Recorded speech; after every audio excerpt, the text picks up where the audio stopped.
तब भगवान ने कहा, देखो नारी को कभी अपने पति का त्याग नहीं करना चाहिए, पति कैसा भी हो। पद्म पुराण की एक घटना भगवान ने सुनाई, सुनो। एक स्त्री थी, उस स्त्री का विवाह हुआ, पति बहुत सुंदर था, विवाह हुआ। अभी वो हफ्ते भर अपने पति के संग रही कि पता लगा कि उसके पति को कोढ़ की बीमारी हो गई। कोढ़ जानते हैं, पूरा शरीर सफेद पड़ जाता है। दो प्रकार का कोढ़ होता है, एक कोढ़ वो जो शरीर को सफेद कर देता है, एक कोढ़ वो होता है जो पूरे शरीर में चमड़ी को गला गला करके गिराता है और मावाद बन जाती है, पूरे शरीर में दुर्गंध निकलती है पूरे शरीर से। एक पत्नी थी, शादी के अभी केवल 1 सप्ताह हुए थे, खबर लगी कि पति को कोढ़ की बीमारी है, पूरा शरीर अब कोढ़ की गिरफ्त में आने लगा है, पूरे शरीर से दुर्गंध निकलती है, मावाद बहने लगी, कोई देखे तो उसे घिन आती है। ऐसा शरीर उसके पति का हो गया। पर धन्य थी वो स्त्री कि अपने पति की ऐसे शरीर, ऐसी दुर्गति होने पर भी वो अपने पति से प्रेम करती और अपने पति की सेवा करके अपना पत्नी धर्म निभाती। वो स्त्री अपने पति की सेवा करती, कपड़े से शरीर को पोंछती और पति का बहुत ख्याल रखती। कोई और स्त्री होती शायद तो इस अवस्था में, शादी के अभी 1 सप्ताह हुए थे, इतने जल्दी कौन किसे स्वीकार करता है। पर उस नारी ने अपने अंदर के पतिव्रता को मरने नहीं दिया और उसने पति की सेवा की।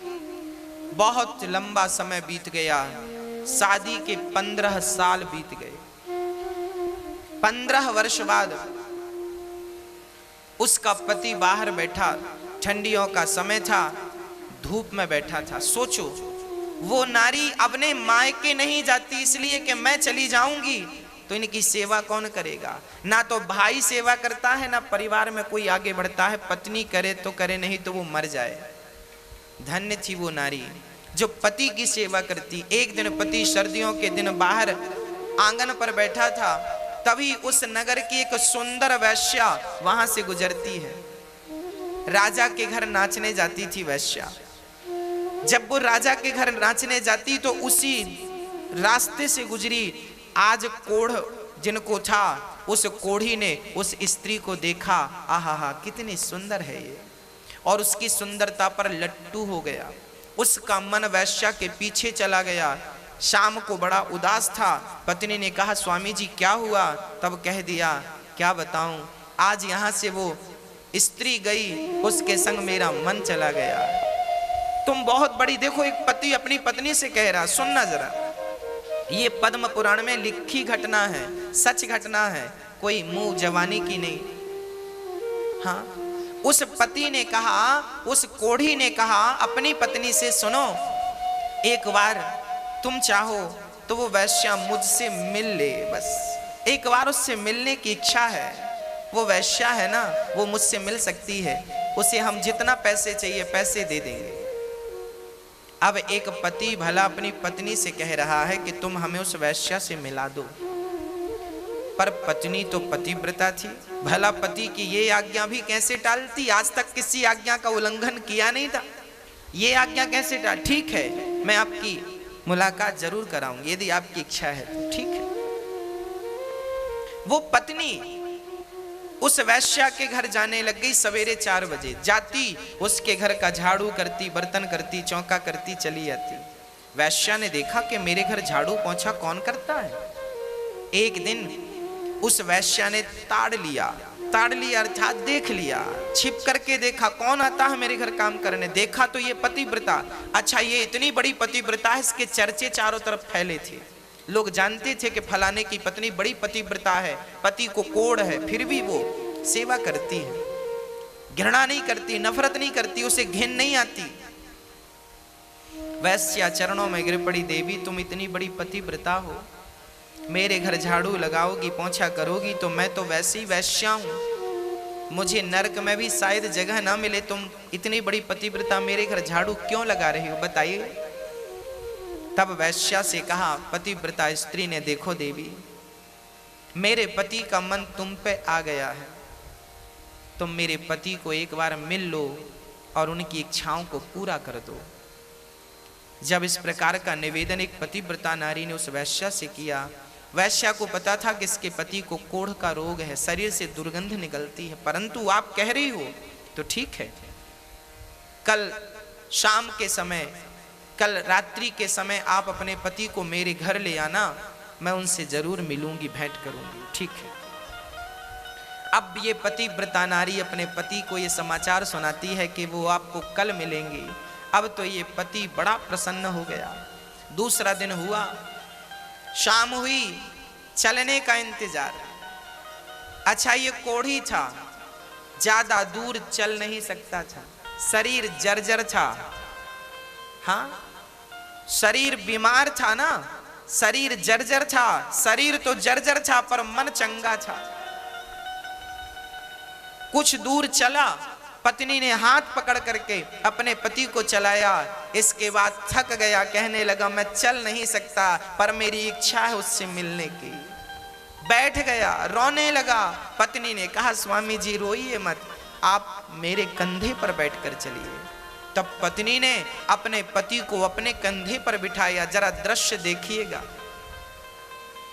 ऐसा भारत और ऐसी पतिव्रताएं आगे मैं स्पष्टीकरण करूंगा। इस नारी ने अपने पति को कंधे पर बिठाया और वैश्या के घर जंगल के मार्ग से चली, गांव के भीतर से जाएगी, लोग क्या कहेंगे, पति को कंधे पर बिठाकर कहां जा रही हो, लोग हजार सवाल करेंगे।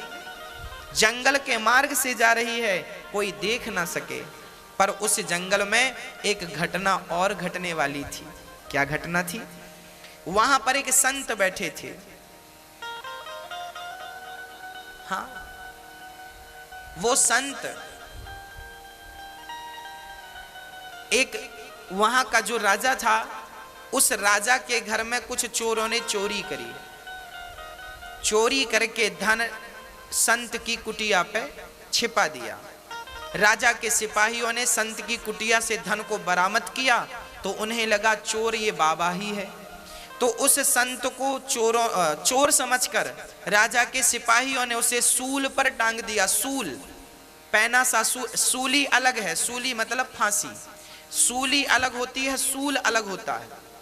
सूली, सूल पर एक पैना सा सूल कांटे की तरह जमीन पर गाड़ा और उसे उस सूल पर बिठा दिया। वो बाबा जी के शरीर में सूल चुभता हुआ नीचे से लेकर ऊपर सिर पे निकल गया।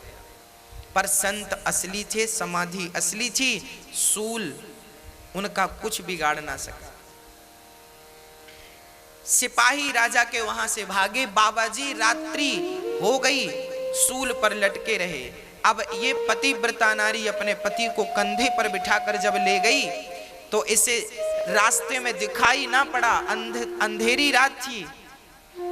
तो इस नारी के कंधे पर जो पति बैठे थे, पति का सिर बाबा जी के पांव से टकरा गया, क्योंकि बाबा जी सूल पर लटके थे, ऊपर थे, और इसका पति भी कंधे पर था। तो इनका सिर बाबा का पांव यूं टकरा गया, और जैसे ही टकराया बाबा की समाधि खुल गई।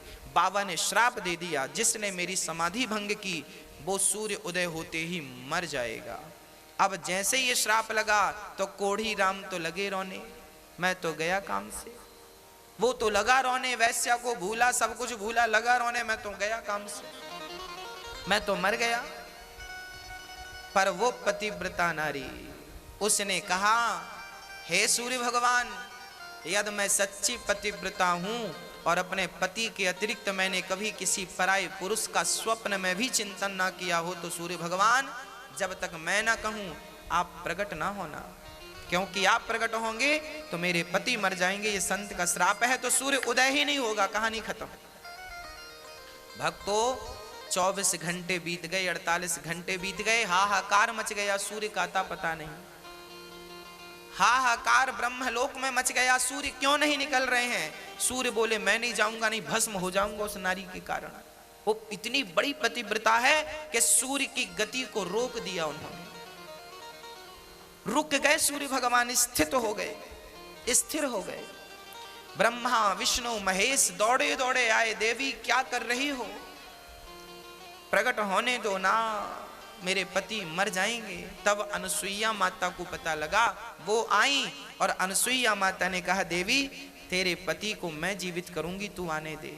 सूर्य भगवान को जब आने दिया, सूर्य उदय हुआ, श्राप के कारण पहली किरण पड़ते ही उसके पति मर गए। तब अनुसुईया ने कहा कि हे प्रभु, यदि मैं अनुसुईया सच्ची पतिव्रता हूं तो इसका मरा हुआ पति जीवित हो जाए। कहकर जल छोड़ा, परिणाम क्या हुआ, मरा हुआ पति जीवित हो गया, कोढ़ का रोग था वो समाप्त हो गया और सुंदर सा पुरुष खड़ा हो गया। विमान आया, दोनों शरीर सहित भगवान के निज धाम को चले गए। एक पत्नी चाहे तो पति कैसा भी हो, उस पति का भी कल्याण कर सकती है। हाँ, अब यहां कई बार ये प्रश्न लोग करते हैं कि गुरुजी, खासकर हमारी माताएं ये प्रश्न करती हैं कि गुरुजी हम तो बहुत अच्छी हैं, हम तो पति को भगवान मानती भी हैं और वास्तविक में स्त्रियां मानती भी हैं बहुत सारी, पर हमारा पति ही अच्छा नहीं है तो क्या करें। मैंने ये कथा आपको इसलिए ही तो सुनाई कि आवश्यक नहीं है कि आपका पति अच्छा हो। ये इसका पति कौन सा अच्छा था, ये वैश्या की डिमांड कर रहा है, ये अच्छा है। आपका तो शायद इतना गंदा भी नहीं होगा कि आप इससे कहे कि मुझे वैश्या के घर छोड़ दो।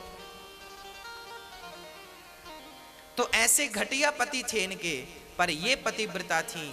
देखो मेरी माँ, आप अच्छी हो, आप सही मार्ग पर हो, जमाना गलत है तो रहने दीजिए, आप सही मार्ग पर रहिए, आप सही हैं तो ठीक है, जमाना गलत है तो क्या हम भी गलत हो जाएं उनके साथ ना। यदि बिच्छू अपना डंक मारने का धर्म नहीं छोड़ती, यदि वो अपना धर्म नहीं छोड़ती, तो हम इंसानों को अपना धर्म नहीं छोड़ना चाहिए। स्त्री का धर्म है पति की सेवा करना और पुरुष का धर्म है कि नारी का सम्मान करे। ये पुरुषों का धर्म बोल रहा हूं। यत्र नार्यस्तु पूज्यन्ते रमन्ते तत्र देवता तत्रैतास्तु न पूज्यन्ते सर्वास्तत्र फलाक्रिया। जिस घर में नारी का सम्मान आदर होता है, उस घर में देवी देवताओं का, लक्ष्मी का वास होता है। जिस घर में नारी का सम्मान नहीं होता, उस घर में बहुत ज़्यादा बाधाएं होती हैं, उत्पन्न होती हैं, समस्याएं होती हैं, अशांति बनी रहती है।